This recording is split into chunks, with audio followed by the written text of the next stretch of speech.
La chronique vin de la semaine avec Normpac, votre partenaire de l'emballage bouteille et carton emballé. Alors Paul Fetter n'est pas là sur ce plateau, évidemment, comme tous les jeudis. En plus, il est tout émoustillé encore de sa rencontre avec Lolita Morena d'hier soir. C'est Geoffrey Bentrari qui est avec nous. Bonsoir Geoffrey. Bonsoir Maxime. Quel plaisir de vous retrouver, vous allez bien? Plaisir partagé. Bon, une amine de Vétro, grand cru, une abeille ce soir, de la cave Jean-René Germanier.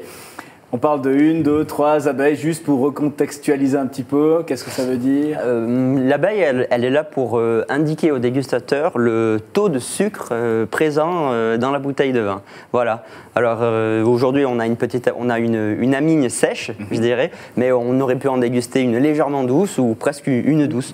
En tout cas, qu'il y en ait 1, 2 ou 3, à Vétro, l'abeille de la Migne, elle pique toujours au bon endroit. Voilà, c'est une religion. Voilà. Et Paul Fetter s'est rendu donc à la Mecque de la Migne. Regardez.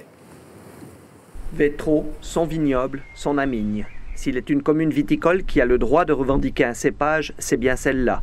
Les 3/4 des 43 hectares d'amignes existants sont plantés à Vétro. Et les vignerons du lieu vouent un amour immodéré à leur cépage vedette, qu'ils laissent souvent se gorger de sucre sur leurs vignes avant la récolte. Chez Jean-René Germanier SA à Vétro, l'œnologue Gilles Besse travaille depuis quelques millésimes sur une version sèche de la Migne.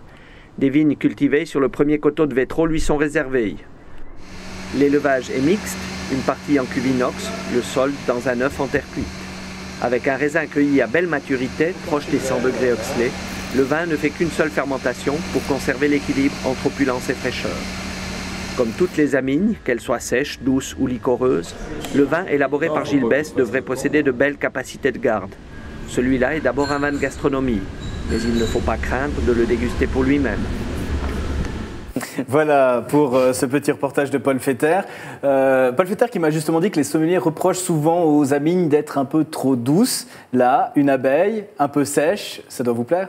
Oui, moi ça me plaît énormément parce qu'une amine, une amine sèche, ça sera peut-être un peu plus polyvalent dans la gastronomie parce que quand elle est légèrement douce, bon, tout dépend, on peut avoir un sucre résiduel avec une finale sèche, mais quand elle est sèche, en principe, c'est bien mieux. Sinon, ouais. Si elle est douce, c'est juste avec le foie gras, certains fromages. Ou même avec un dessert. Ou avec un dessert. Ça, c'est pas le cas puisqu'elle est plus ou moins sèche. On parle de recherche dans cette cave de Jean-René Germanier. Est-ce qu'il faut poursuivre sur ce chemin-là? Oui, tous les essais sont à faire. Tout est encore à démontrer, je pense, pour beaucoup de choses. Très bien. Alors, démonstration avec vous maintenant tout de suite, avec la dégustation, avec nos invités. Je vous en prie, on peut prendre le verre. Hein. Alors, on va déjà parler de la couleur, on va parler du vin blanc. Je dirais que c'est une amine qui a vraiment gardé, comme on l'a vu dans le reportage, la lumière du paysage où elle a grandi. Hein. C'est avec un joli gras. Je vous invite à la sentir, à la mettre au nez. On a un nez assez subtil, sur des arômes à la retenue juvénile, mais très prometteurs. On a la clémentine, la fleur d'oranger, le miel. Et puis aussi, on a un petit peu des arômes de poire légèrement compotés. Je vous invite à la déguster.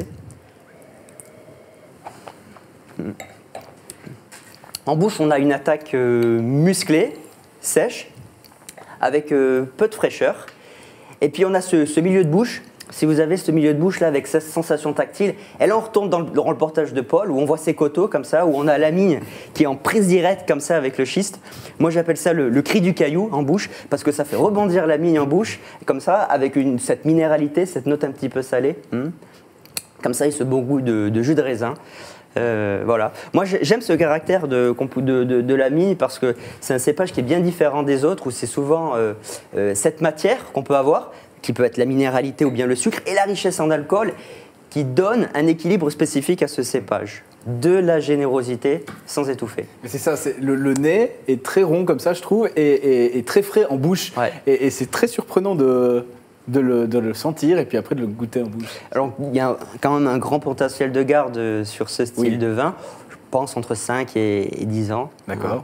Et puis, quoi de mieux qu'un bon accord gastronomique pour accompagner ça. Alors, je vous écoute. Qu'est-ce qu'on mange avec? Moi, je verrais bien des petits grillons de riz de veau accompagnés d'une fondue de potimarron, puisque c'est la saison, avec un risotto carnaroli et puis, puisqu'on est généreux ce soir, avec un peu de truffes blanches d'Alba par-dessus. Et puis pour moi, par exemple, qui cuisine pas aussi bien que ça, qu'est-ce que je peux faire avec ça? À la maison, vous êtes plutôt filet de perche, ça vous va? Oui, par exemple, filet de perche. Filet de perche façon boisson meunière avec un peu de citron dessus pour corriger, pour amener un peu de fraîcheur toujours dans le vin.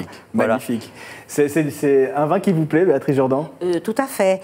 J'ai bien aimé le mot de générosité parce que nous aussi, dans les SOS Enfants de chez nous, on est dans l'esprit de générosité. Alors, je l'ai associé, les deux choses. Donc, j'apprécie beaucoup le bon vin. Je viens d'un milieu viticole. Oui. Et puis, mais par contre, je ne saurais pas raconter tout ça sur le vin. Alors non. C'est ça que je vous ferai, là. Mais Frédéric Favre aussi vient d'un milieu viticole, je crois. Tout à fait. Ouais. Et là, ce vin-là, ouais, la concurrence. C'est la concurrence, mais ça me plaît beaucoup. Ouais, ça vous plaît? Les musiciens, c'est toujours bière ou ça boit du vin un petit peu des fois? Quand même, on boit quand même du vin. Mélie, vous faites non? Très peu d'alcool. Très peu d'alcool. Très peu d'alcool. Mais ça, c'est bon pour la voix, non? Non? Non, plutôt un thé. Un thé des pantoufles. Voilà. Bon. www.canal9.ch, c'est le site internet pour revoir Geoffrey Bentrari et ses brillantes explications. Et puis le vin de la semaine, le choix de Paul Fetter, c'est la mine de Vétro Grand Cru qui est ici. Une abeille de la cave Jean-René Germanier de Vétro, bien sûr. Merci beaucoup, Geoffrey Bentrari. À bientôt, On Maxime. vous retrouve une fois encore avant Noël, je crois. Une fois ou deux, j'imagine, avec grand plaisir. Merci infiniment. Merci, bonne soirée. Et quoi de mieux que de la musique pour terminer en beauté cette émission? Je vous le demande, et bien c'est ce qu'on a prévu pour vous ce soir, ce sera juste après la pub.